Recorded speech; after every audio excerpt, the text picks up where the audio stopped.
On the other hand, learned AGA has supported the judgment of conviction passed by the trial court and submitted that at the time of occurrence, the appellants were apprehended at the spot by the police party, who had no axe to grind against them, and therefore the conviction is unassailable and has to be affirmed.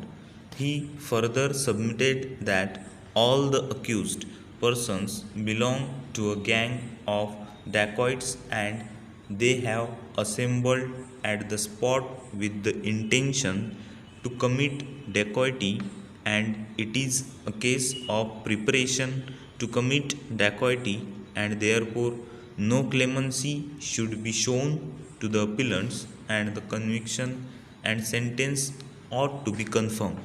Para. Having heard learned counsel for the parties and after going through evidence available on the record, we would first like to mention that it is straight law for the prosecution to establish its case beyond all shadows of reasonable doubts. On the other hand, it is also settled legal proposition that only on the basis of the prosecution, witnesses being police personnel cannot constitute a reason to discard or discredit their testimonies.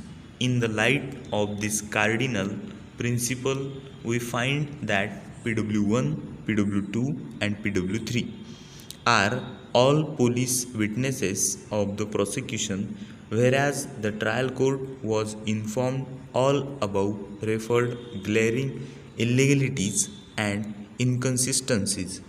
The legal propositions required that it should have been examined with utmost care and cautious rather than accepting pedantic, ignoring the criticism without any valid reasons. Now, turning to evidence of the informant as well as the supporting prosecution witnesses, we find that it does not inspire confidence. During incident, not even a single shot was fired by the dacoits even when they were being chased. This itself is a very unnatural conduct which does not appeal to reason at all. In respect of the recovery of country made pistol and other firearm weapon from the possession of accused, the evidence in that respect is also very incredible and does not inspire any confidence. The investigating officer did not examine the said weapon either himself or from an expert to verify whether they are in working condition or not. On overall analysis of the entire facts and circumstances of the case, it appears that in order to work out the previous dacoity case, these appellants were apprehended by the police for the best reasons known to them and were implicated in the present incident without there being any credible evidence against them.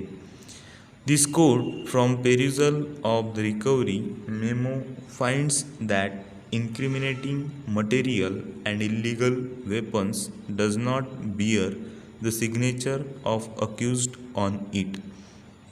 Although signature of an accused on the recovery memo is not the mandatory requirement of the law, it is only the signature of the witnesses which are necessarily required. But if the defense version is that the appellants accused were arrested and no such incriminating article or illegal weapons had been recovered from them, then it has got relevance in order to ensure the presence of the accused persons along with the witnesses on the spot. Over.